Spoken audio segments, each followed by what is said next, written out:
Em 1977, o químico belga Ilya Prigogine recebeu o Prêmio Nobel de Química por um trabalho que, na superfície, parecia ser sobre sistemas físico-químicos longe do equilíbrio. Mas o que ele estava realmente descrevendo era algo muito mais amplo. Ele descreveu o mecanismo pelo qual a complexidade emerge do caos. Ele descreveu o processo pelo qual sistemas que estão sendo perturbados além do seu ponto de estabilidade, em vez de simplesmente colapsarem, mas eles podem se reorganizar em um nível de sofisticação superior ao que eles tinham antes. Prigogine chamou essas estruturas emergentes de estruturas dissipativas. E o que elas descrevem é um padrão que eu vejo repetidamente, tanto na biologia, na química, na física e também na vida de qualquer pessoa que já passou por uma transformação real. A crise não é o sinal de que algo está errado. Em sistemas complexos, ela é frequentemente a condição necessária para que algo melhor emerja. O meu nome é Nathalie e eu sou doutora em Ciências da Vida. E o que a termodinâmica revela sobre transformação é, para mim, uma das coisas mais libertadoras que a ciência já produziu. Um organismo vivo é o exemplo mais sofisticado de estrutura dissipativa que existe. Para se manter organizado, para manter a complexidade extraordinária das suas estruturas moleculares, dos seus gradientes químicos, dos seus padrões de sinalização, ele consome energia continuamente e expele desordem para o ambiente. Ele dissipa entropia. Então é por isso que você precisa comer, você precisa respirar e dormir também. O custo de manter a ordem biológica é energia constante. O que Prigogine descobriu é o que acontece quando você aumenta o fluxo de energia através de um sistema desse tipo. Quando você aumenta a perturbação além do que o sistema consegue processar no seu estado atual de organização. Inicialmente, o sistema ele entra em instabilidade. Os padrões habituais de organização eles começam a flutuar e o sistema ele oscila entre estados. Parece estar se aproximando do caos. E então, em um ponto crítico que o Prigogine chamou de ponto de bifurcação, uma de duas coisas acontece.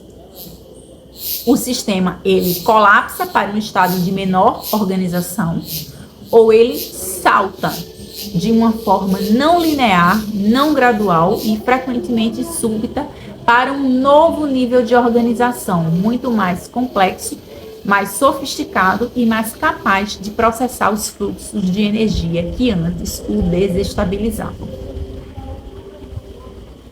A crise não causa o colapso, nem causa a emergência, mas ela cria as condições para que ambos sejam possíveis.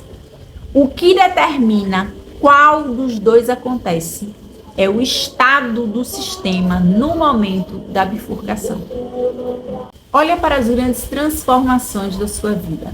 Aquelas transformações que foram permanentes, que mudaram quem você é de forma que não voltou mais atrás. Provavelmente, cada uma dessas transformações, ela foi precedida por um período que, no momento, parecia ser o pior. Seja a crise financeira que forçou você a uma reorganização completa da sua relação com o dinheiro, ou um fim de um relacionamento que parecia impossível de superar, mas que abriu um nível de autoconhecimento que nenhuma estabilidade teria produzido. Ou mesmo o fracasso profissional que destruiu uma identidade que estava te limitando antes de você saber que estava te limitando. Isso não é coincidência. É o mecanismo de Prigogine operando no sistema complexo que é a sua vida.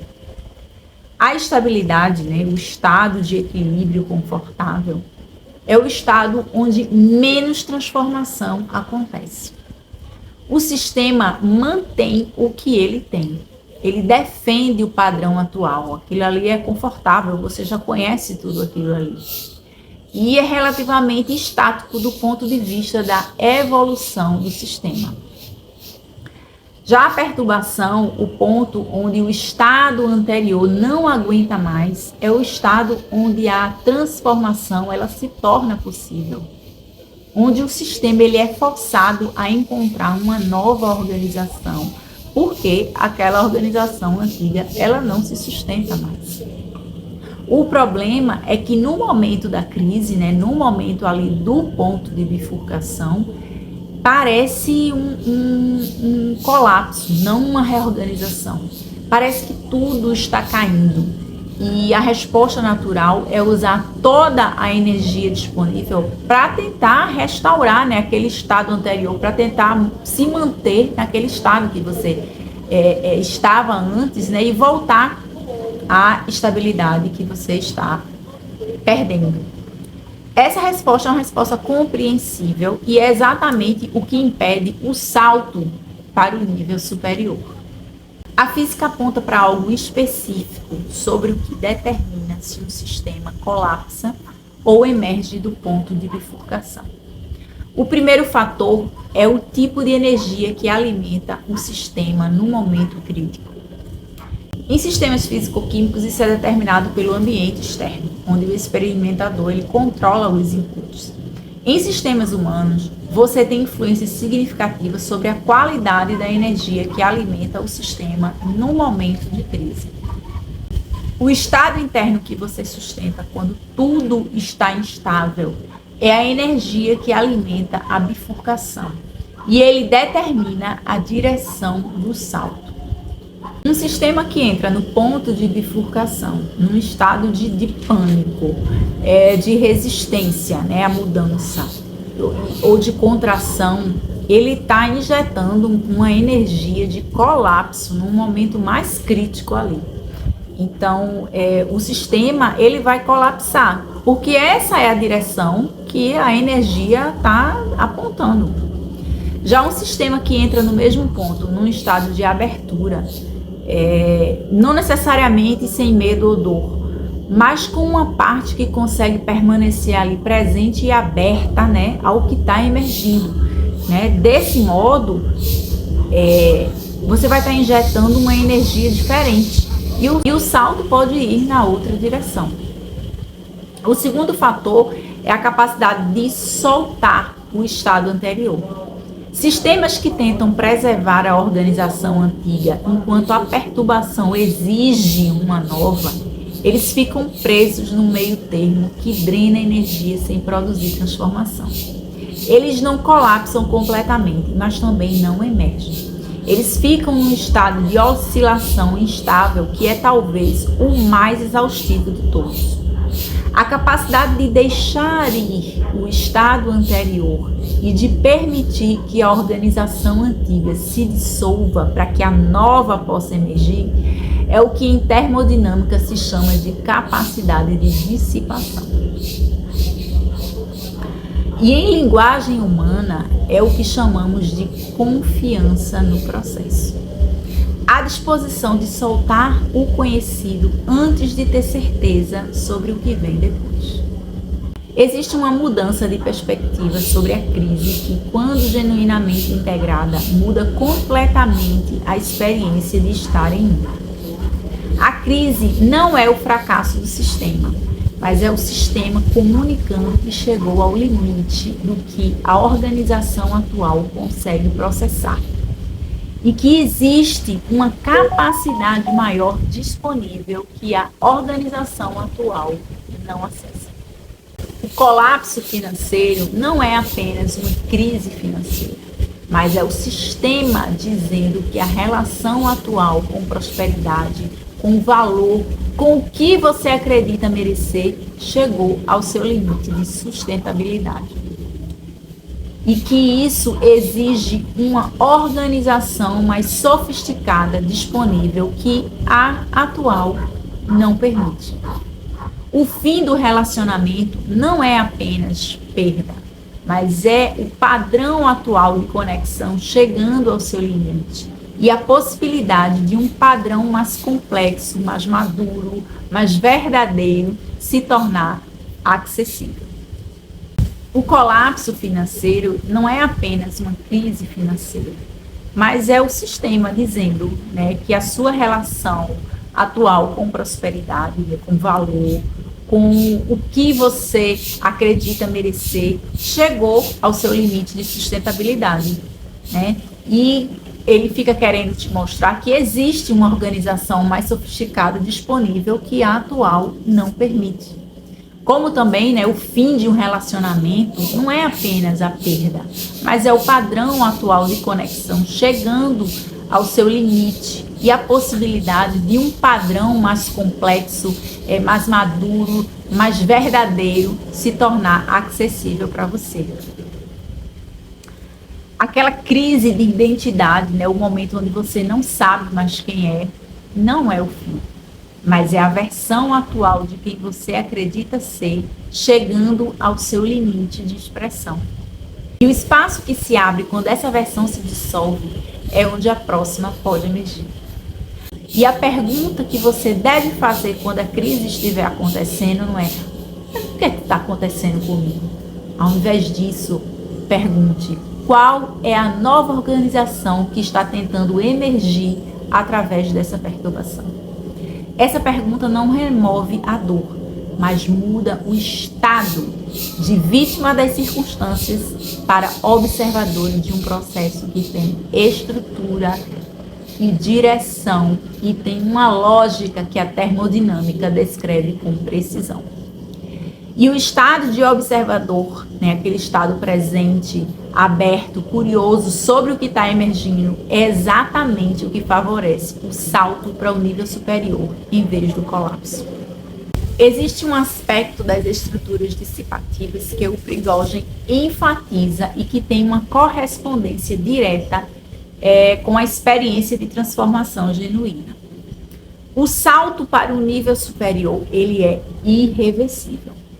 Quando um sistema ele faz a transição para uma nova organização, né, mais complexa, ele não volta para a organização anterior.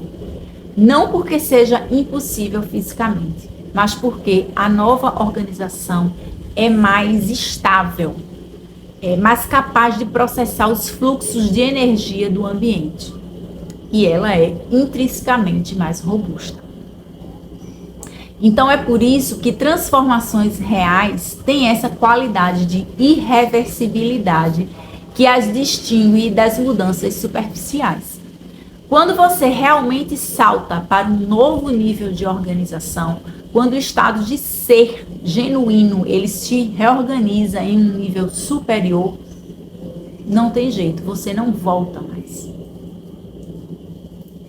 Você pode ter momentos difíceis no novo nível. Você pode. Você pode sentir saudade do conforto do nível anterior. Mas a organização que emergiu, ela não se desfaz da mesma forma que entrou. É como a diferença entre decidir ser diferente e realmente se tornar diferente. A decisão pode ser revertida. A transformação estrutural, não. O Prigogine, ele ganhou o Nobel não apenas por descrever sistemas físico-químicos. Ele ganhou por revelar um princípio fundamental sobre como a complexidade evolui, né? Como sistemas que estão sendo perturbados além do seu limite podem se reorganizar em níveis superiores de sofisticação. A crise que você está vivendo ou que viveu não é falha no sistema. É o sistema sendo perturbado além do que a organização atual sustenta. É o ponto de bifurcação. E o que determina a direção do salto não é a intensidade da perturbação, é o estado a partir do qual você habita. Bom, você tem abertura versus resistência, né? Ou confiança versus pânico, né? Curiosidade sobre o que emerge versus esforço para restaurar o que era. Você tem mais influência sobre esse estado do que parece no meio da crise. E essa influência é talvez o exercício mais importante de cocriação consciente. Não criar a partir da estabilidade, mas sustentar o estado que favorece o salto no exato momento de maior instabilidade. Inscreva-se no meu canal para continuar essa conversa. E se você está num ponto de bifurcação agora, né, se você sente que o estado atual chegou ao seu limite e que algo precisa se reorganizar, eu deixei aqui na descrição do vídeo o formulário de aplicação para o meu protocolo de soberania. É um processo seletivo, com vagas limitadas e para quem está pronto para trabalhar essa organização de forma estruturada. Até o próximo vídeo.